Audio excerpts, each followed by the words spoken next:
Agnes Grey by Anne Brontë.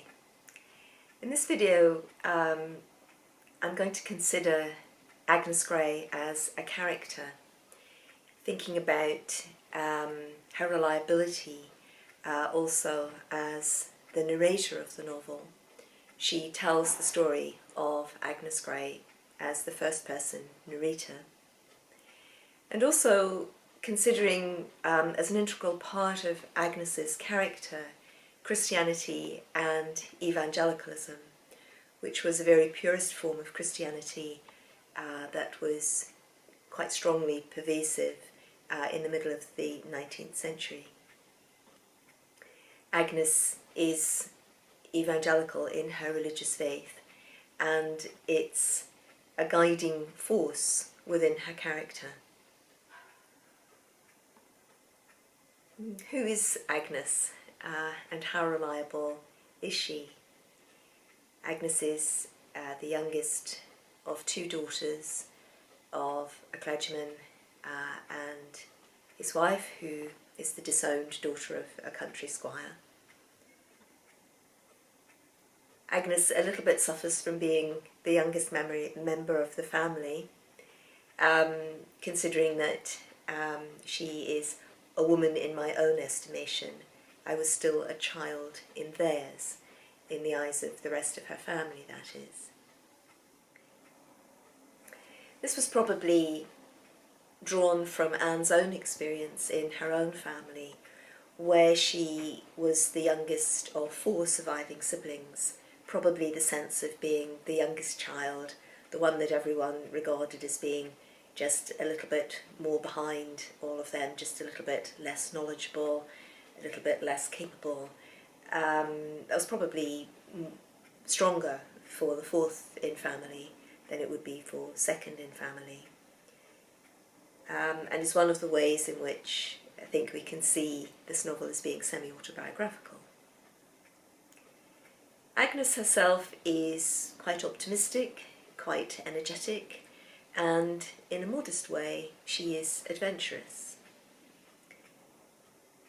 She is quite a positive young woman in many respects. She loves her family devotedly, and she has a very strong sense of duty towards them.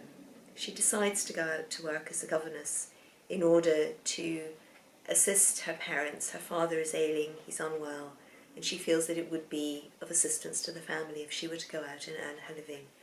And really the only avenue open to Agnes is that of a governess. Again, we can compare this to Anne's own life. She embraced the opportunity of going to Roe Head boarding school. She exhibited a sort of sense of adventure and optimism and positivity over that experience. And again, I think that she quite embraced the whole idea of going out to work and becoming independent and proving to her family that she was grown up, that she was as capable as the rest of them. Agnes is confident in her abilities prior to going to work for the first family that she is engaged by. She's confident in her abilities to fulfill the role of governess. This is without any prior experience of teaching. Of course, she finds the role of governess harder, I think, than she envisaged, and that may also be a reflection of Anne's experience, certainly of the first family that she went to work for. And also Agnes is less confident of herself in other respects. She exhibits a certain lack of self-confidence about her personal appearance, and also her likely chances romantically with the man, Mr. Weston, whom she finds attractive.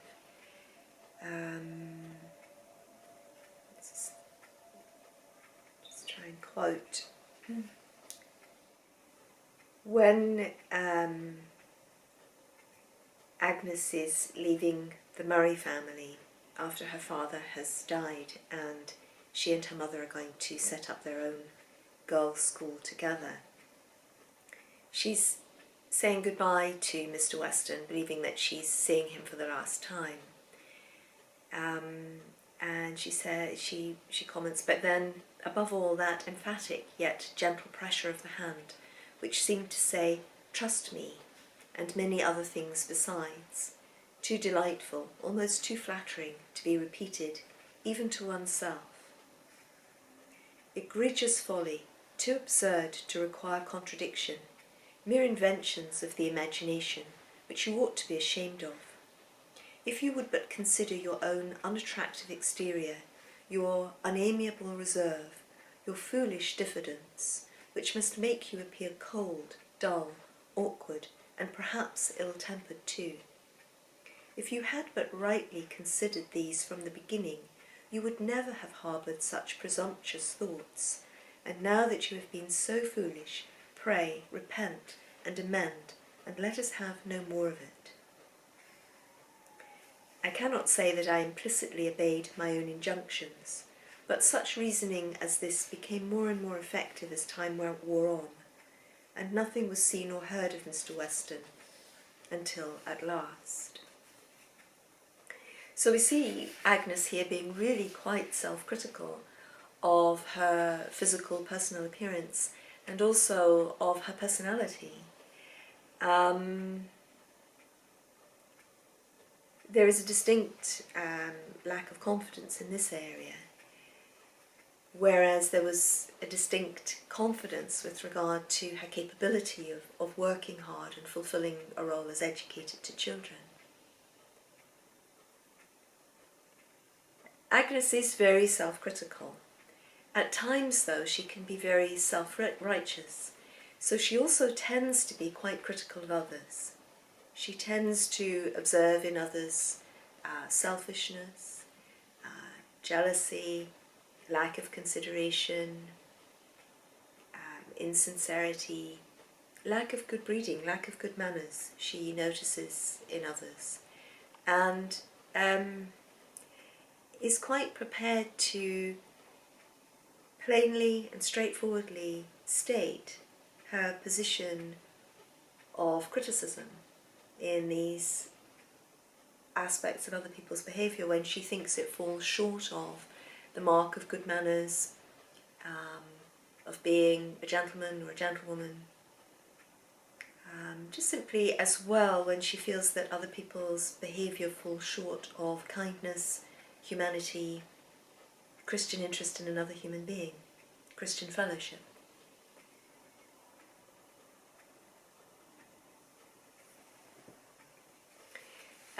Agnes works for two families, the Bloomfields and the Murrays.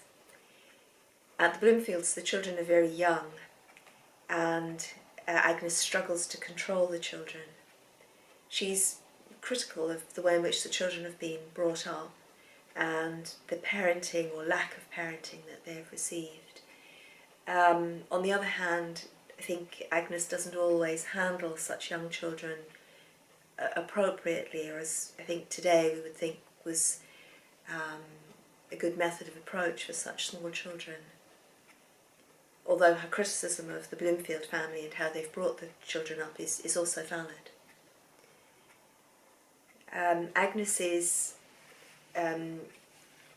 stint of working for the Bloomfields is quite short, and similarly to Anne, she's let go towards Christmas because of an inability to control the children. When Agnes goes to work for the Murrays, her career is somewhat more successful. She does have a little bit more experience, both of being a governess and how to interact with the family,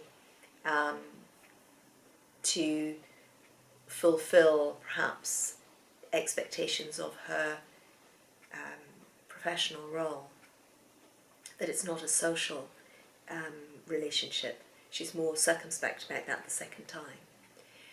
The Murrays are additionally of a different social level. They are more long-term established gentry of their area, and the children are older. And this also accords with Anne's second experience of going to work for the Robinson family, where their lifestyle was quite grand. They were quite well established gentry. The children were a little bit older. It was a more positive experience.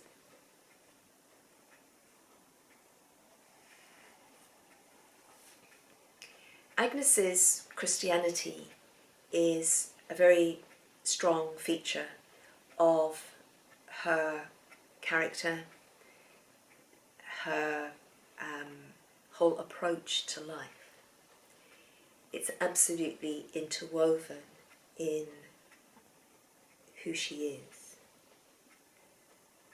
She is bound by strict moral codes, and she engages a great deal in self-examination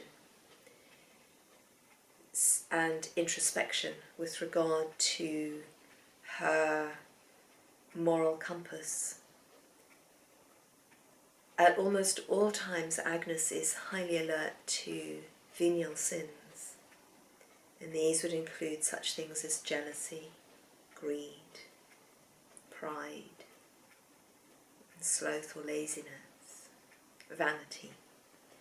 And all of these faults are highly observable in the members of the families that she goes to work for, and also often in their friends and relations.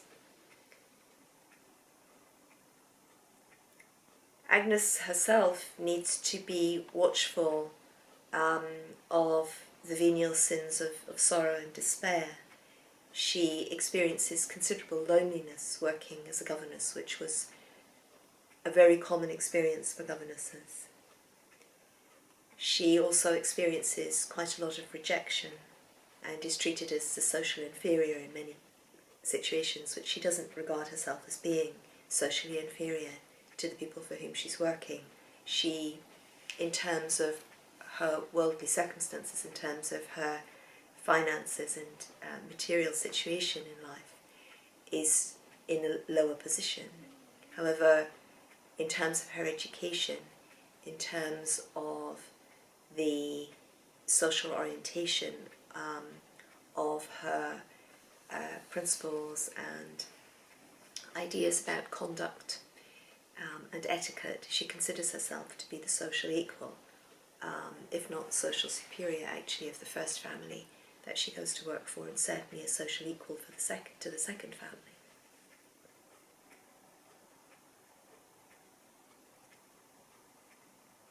So, yes, Agnes does need to guard against a little bit her sense of desolation and rejection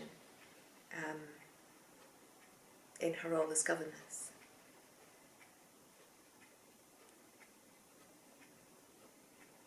Agnes is very aware of the need to fulfill Christian duty, to perform Christian duty. Some part of that is accepting the difficulties of the life that she's in at present, being brave, taking as positive an attitude towards the trials and tribulations of the life that she's involved with as she can. This involves self-examination, introspection, and taking actively Christian measures then to accept the will of God in the difficult situations that she's placed. Additionally, although Agnes works hard and is on constant call, really, for the needs of the children, teenagers whom she's taking care of, Agnes still considers that she should try to actively fulfill some level of Christian duty, and that involves taking care of the sick, those in need. In particular, she takes an interest in someone called Nancy Brown, who is aging, whose sight is failing her, who suffers from rheumatism. Agnes makes the effort to squeeze philanthropic charitable activity such as this into her spare moments. And this is by strong contrast with the leisure of the young women whom she is taking care of, who devolve their charitable activities onto Agnes, or just simply forget about them and indulge their own whims, and look to their own enjoyment, the enjoyment of their own pastimes in their spare time. There's a great deal of sensibility in Agnes's Christianity. It's with her in every moment of her life. It's there through every single action, through every single waking thought. And in these ways, this novel is an excellent exemplifier of the evangelical mindset at this period. It's possible to read biographies and letters of people at this period to understand evangelicalism. But I can't think of any other novel in which the precepts of the evangelical codes and also the way in which the evangelical mindset is so clearly laid out for the reader, so accessible, and really a quite short, quite compact novel. So, if nothing else, the novel is really useful for elucidating this cultural aspect and philosophical aspect of the period. There is within the novel as well an attempt to illustrate the difference between a conventional, fairly lax, fairly by rote or automatic engagement with religion, which evangelicalism was a reaction against. Evangelicalism was a kind of revival of Puritanism, which called upon the Christian to have a much more exigent faith, to be much more actively engaged with their Christianity, not just that it's there as part of the fabric of life. The assumption is that one is Christian. Not like that at all. And the contrast between these two approaches to Christianity are illustrated in the characters of Mr. Hatfield, who is the rector of the parish, and Mr. Weston, who is the curate of the parish. Mr. Hatfield has the more conventional attitude towards Christianity, which is rather lax and quite pro forma, whereas Mr. Weston, again, lives and is fully engaged in his Christianity, and the role that he has as within the ministry of Christianity. He, like Agnes, visits the sick and the needy. He undertakes charity towards them and takes a human interest in their difficulties, in their fears and in their doubts. He discusses their concerns and troubles with them in a fulsome way and an understanding way, whereas Mr. Hatfield is dismissive of people whom he regards as his social inferiors. He doesn't undertake that fundamental idea of Christian fellowship, and that at the level of soul, everyone, of course, is equal. And that is undermining, of course, of the sincerity of his Christian faith.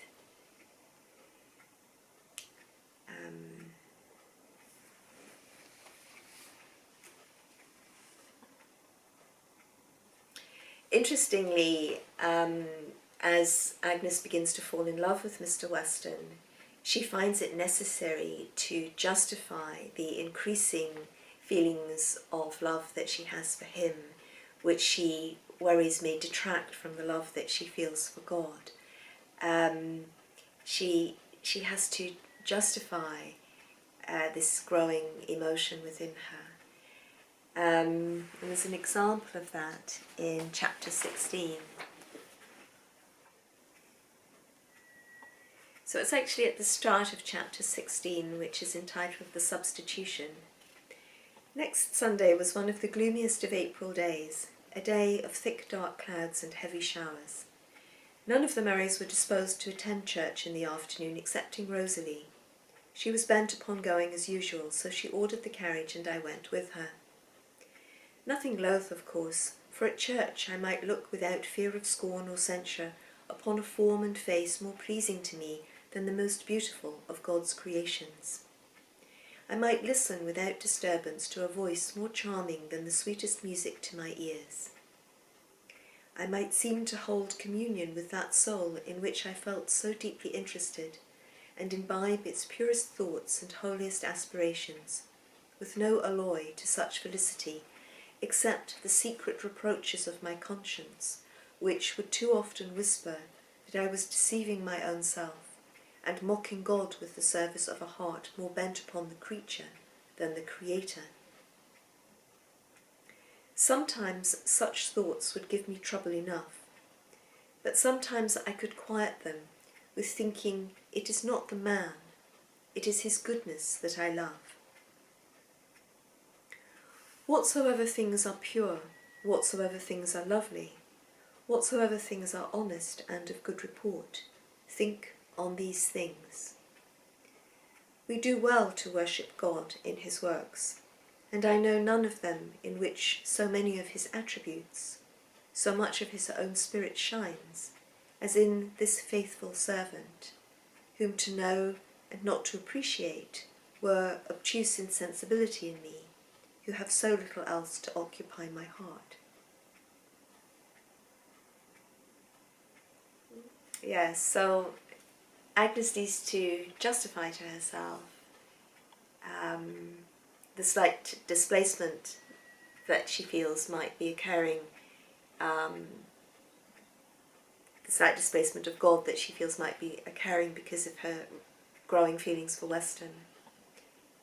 It's also perhaps the case that Agnes feels that she needs to justify the pleasure that she feels in her growing feelings for Weston, that she might feel that this is not quite right. It's not quite in accordance with strict observance of avoiding venial sins. And this was a common issue in the Victorian era.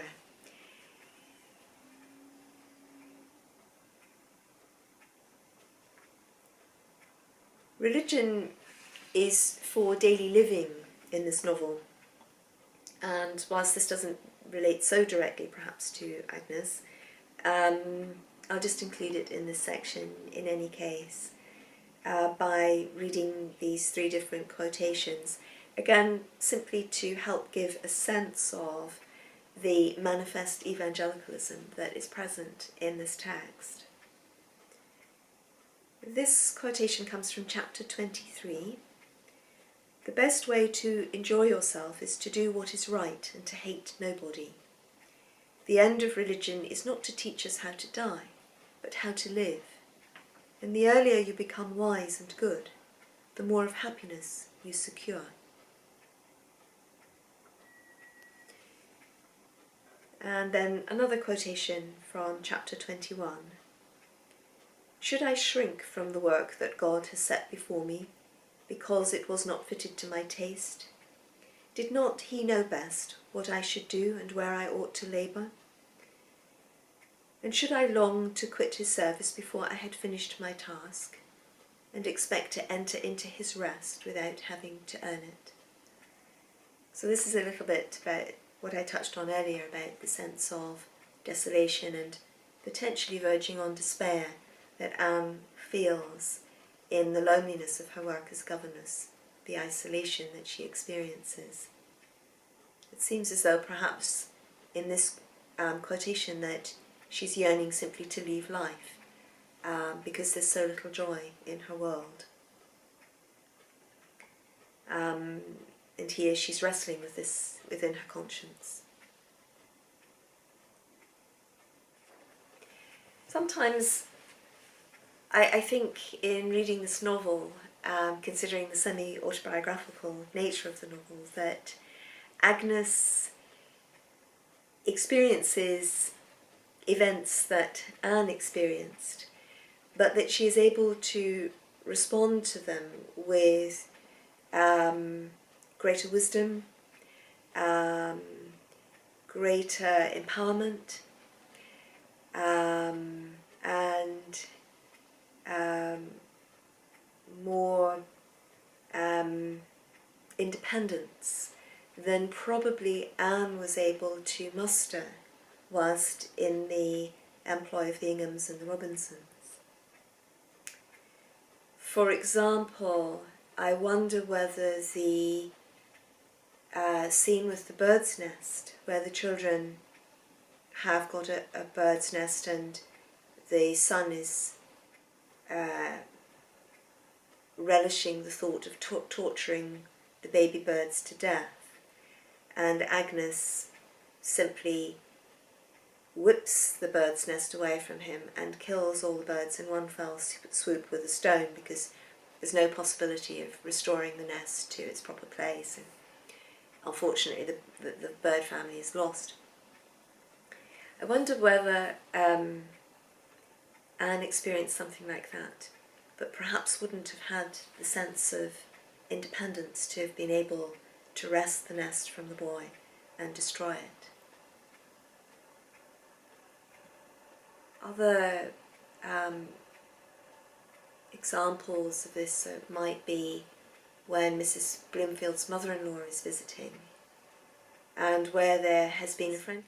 Another instance of this could be when Mrs. Bloomfield's mother-in-law comes to stay with the family, and there have been a number of confidential conversations between Agnes and the mother-in-law or grandmother of the children whom she's taking care of. And then Agnes overhears the mother-in-law abusing Agnes to Mrs. Bloomfield and suggesting that perhaps she's not an appropriate person to be taking care of the children. Afterwards, Agnes changes her whole demeanour and manner towards the mother-in-law and becomes quite unfriendly towards her. I wonder whether in the actual situation of employment, if this occurred, that Anne could have dared to show her displeasure in this way towards a senior member of the family. I think there are other examples of possibly Anne showing what she really thought of people's behaviour in retrospect. For example, when she's invited to visit her former charge Rosalie, who is now married to Sir Thomas Ashby and is herself Lady Ashby. Anne goes to visit her, and all of the materialism, all of the status seeking that Rosalie has been involved with during her young life as a girl, a debutante girl in the fashionable young woman of the gentry class, attending social parties and gatherings in search of a husband, and she's made this advantageous at the material level a match, but she is actually extremely unhappy. This could be Anne's way of asserting her own value system over the value systems of the people that she was working for. All of this, of course, is purely speculative. It's not known. But there does seem to be, at points within the novel, this type of arrière-pensée that's motivating the writing.